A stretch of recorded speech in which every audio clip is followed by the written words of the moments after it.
With Season 3 of HBO's House of the Dragon nearing its end, I thought now would be as good a time as any to talk about the blood wyrm, Caraxes. Ever since the show began, we've been introduced to numerous dragons, including iconic ones like Vhagar and Vermithor, but none of them have been able to match Caraxes' impact, at least in my opinion. Ever since we watched the blood wyrm crawl on the ramparts of Dragonstone, I knew this dragon was just different gravy. From destroying entire armies to inspiring terror into the hearts of all that behold him, Caraxes has to be one of the most intimidating dragons in the entire series. It's only fitting that I do a video exploring everything there is to know about him, so this video will contain spoilers from the book and the show so far, so consider yourself warned. With that said, in today's video, we're going to leave no stone unturned as we explore the rumors surrounding his creation, from whispers that it was steeped in ancient Valyrian blood magic to the secret behind his strange, almost deformed visage. So saddle up for one last ride, Dragon Rider, as we begin looking forward to Season 4 of House of the Dragon, and we discuss the anatomy of Caraxes the Blood Wyrm. Let's get right into it.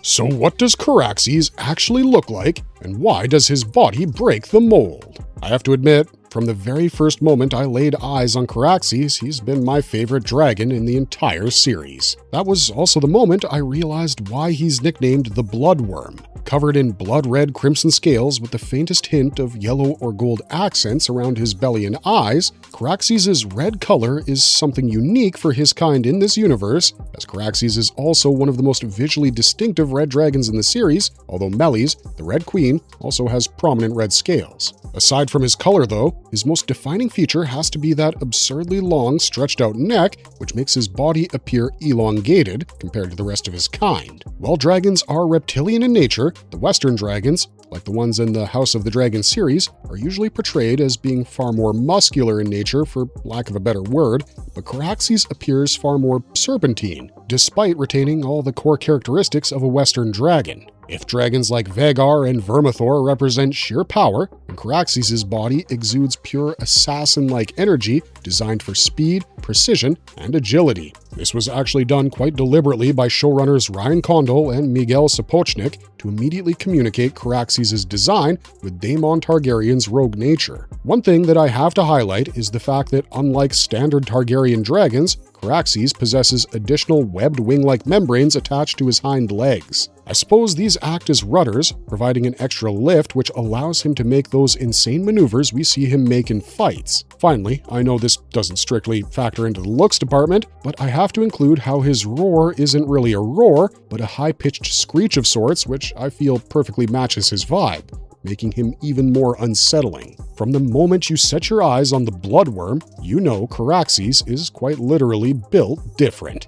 Where did Caraxes even come from, and who was riding him before Daemon? Considering just how iconic the duo of Daemon and Caraxes is, I know it's hard to imagine anyone else being the blood wyrm's rider, but this was exactly the case, as long before Daemon Targaryen climbed onto its back, the dragon was ridden by another Targaryen prince. Born during the reign of Jaehaerys Targaryen I, Caraxes was raised in the dragon pit, quickly earning his nickname the Blood Wyrm thanks to his crimson scales and aggressive temperament. Around 72 years after Aegon's conquest, which I'm now going to be referring to as AC, Caraxes was claimed by Aemon Targaryen, Jaehaerys' eldest surviving son. Along with Aemon, Caraxes would get his first taste of battle, as they would fly alongside King Jaehaerys on Vermithor and Prince Balon on Vhagar during the Fourth Dornish War in 83 AC. Together, they would incinerate the Dornish fleet attempting to invade the Stormlands in a matter of hours. Following this, when the Myrish pirates invaded the island of Tarth, Caraxes and Aemon would ride to their defense in 92 AC. However, while preparing for the battle on Tarth, Aemon would be struck by an arrow and killed instantly, leaving Caraxes riderless, after which he returned to Dragonstone and lived untamed for years.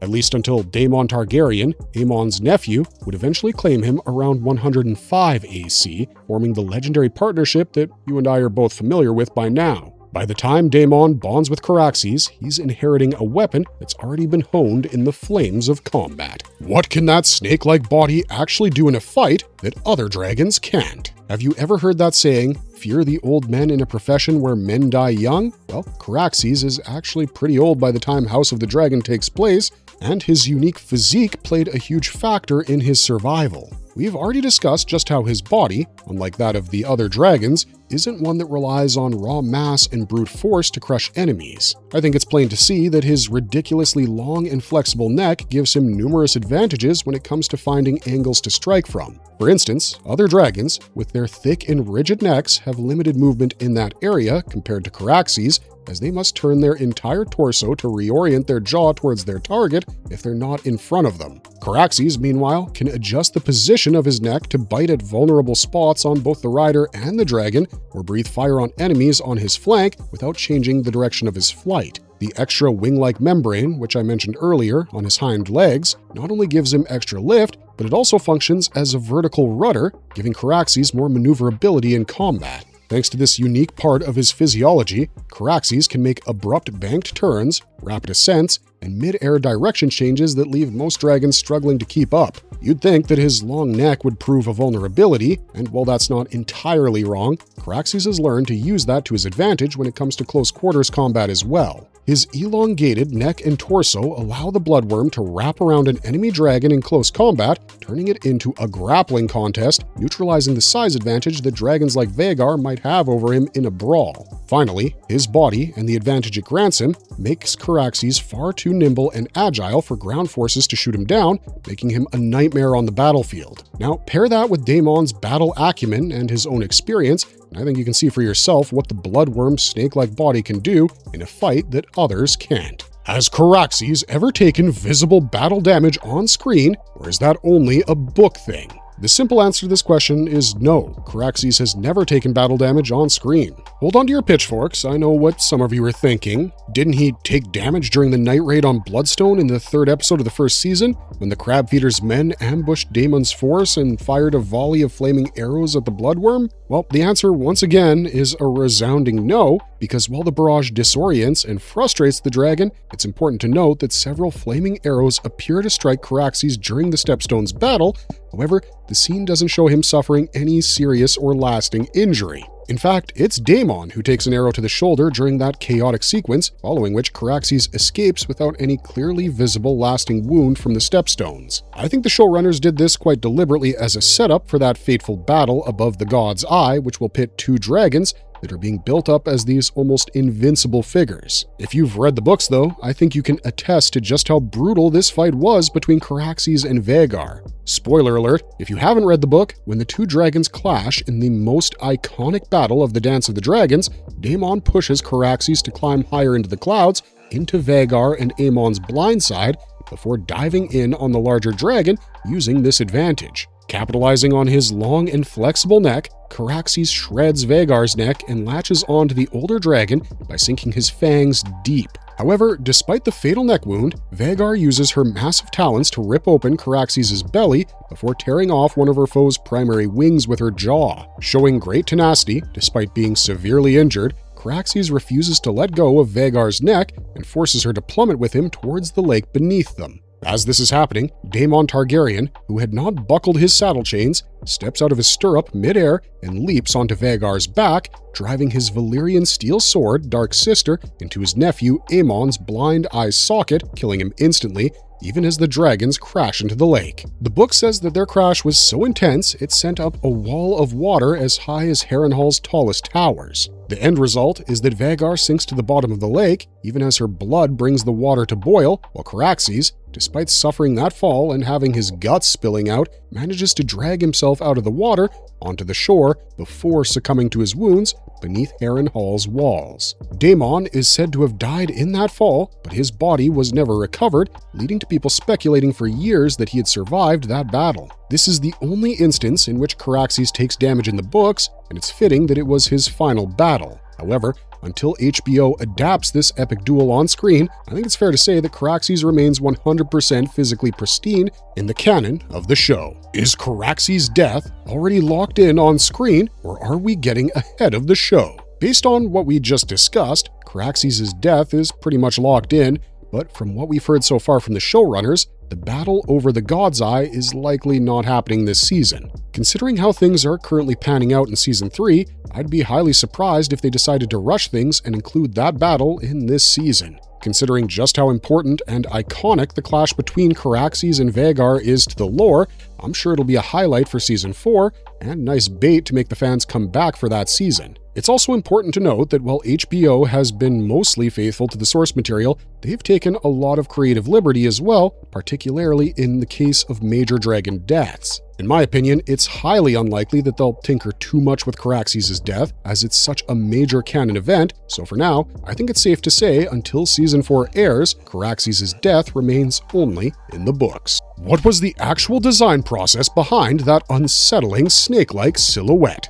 As we mentioned, the actual design for Caraxes in House of the Dragon was quite deliberate by the showrunners. In fact, concept artists Konstantin Sakaris and Kirill Berybin, while laying down the groundwork for Caraxes' early design in pre-production, drew a lot of inspiration from the Asian dragons, specifically the Chinese Long, aka the traditional Eastern dragon. I think this inspiration is fairly evident in his serpentine proportions, starting from his long neck to the lithe viper-like physique, which we've already discussed at length. Here's a fun fact though, in order to prevent Caraxes from looking like a floating cartoon noodle, the VFX team at Moving Picture Company grounded his rigging and physics in real-world anatomy. For instance, according to them, on the ground, MPC modeled his resting poses and terrestrial movements after an awkward greyhound. For aerial combat and neck movement, I believe the animators referenced animals like pit vipers and cobras, which is why we see his neck whip and snap forward with terrifying speed. The additional wing membranes are reminiscent of similar appendages found on flying squirrels, which the animators used to give a logical reason for the bloodworm's unique air movement. In this way, the VFX team for House of the Dragon created this unsettling and distinct design for Caraxes from the ground up to give us a dragon unlike any other we've seen so far in the show. Is that birth defect explanation for his shape actually canon, or is that just the internet talking? To my knowledge, and after doing the research for this video, the entire birth defect theory for Caraxes' unique look seems to be pure fan theory and internet rumor. I don't think there's any reference to this in either George R.R. Martin's books or HBO's production material. We believe this rumor owes its origins to posts on TikTok, Reddit, and fan wikis that seem to have created their own headcanon about this. I mean, it certainly adds to the whole mystique of the dragon, along with making him feel like the runt of the litter with a chip on his shoulder, just like his rider Daemon in some ways. In fact, I think you'll be interested to learn that the form that's given to Caraxes in the TV show is also based on the headcanon of the VFX artists and the showrunners who really leaned into the whole bloodworm thing quite literally. This is because, in the books, George R.R. Martin never mentions a deformity. In fact, he simply describes Caraxes using adjectives like lean, fierce, red, and formidable, with his nickname being drawn from the fact that he's red and aggressive. As I mentioned earlier, the concept artists drew their inspiration for his design from numerous real-world sources, none of which have anything to do with a medical condition. I understand this is a confusing topic for some people because there have been instances in which the people behind the show have used words like deformed and asymmetrical during interviews to describe Caraxes in respect to other normal dragons. However, considering everything we know now, these statements are made on his aesthetic design language and not on a hard anatomical lore diagnosis of this dragon. What's actually confirmed about how he was named the Blood Wyrm versus what fans have added over time. Okay, we've already discussed how Caraxes earned his terrifying nickname earlier in the video, so I'm not going to be delving too deep into that here. However, just like the rumors swirling around on the internet about his physical features, there seems to be a number of misconceptions about why he's called the Blood Wyrm, which is what I'll be addressing here. One of the rumors I came across was that Caraxes earned the name after a particularly gory slaughter during his first military campaign, though they failed to mention which military campaign, leaving me utterly confused. If you've been following this video, you know I already mentioned that Daemon isn't the first rider for this dragon, so his first battle happens long before the events of the show even take place. There was also another theory that said that his physical deformity, which I think we now know isn't really a deformity, along with his red scales, were the result of some ancient Valyrian blood magic. This theory basically suggests that he's the creation of some unholy ritual, which I don't think I need to tell you is the most far-fetched thing you'll hear. Nowhere does the author or the showrunners hint about any sort of magic being involved in the creation of Caraxes, let alone ancient Valyrian magic. Last I checked, there wasn't a Targaryen sorcerer in the canon, so this rumor, while exciting, couldn't be further from the truth. With that cleared up, I think we can put those rumors to bed, because we've already explained why Caraxes is called the Blood Wyrm. In the end, this season gave Caraxes limited screen time. However, from what we've discussed so far, I think it's safe to say this will be remedied in Season 4. Caraxes the Blood Wyrm is one of the best things to come out of this Game of Thrones spin-off, and it's our hope that through this video you were able to gain a deeper insight into this deadly dragon. That said, we'd love to hear about your favorite dragon from House of the Dragon in the comment section down below, so let us know and maybe we'll do a full feature video on it. For now, though, it's time for me to say goodbye, and we hope to see you soon in the next one. Until then, though, stay safe out there.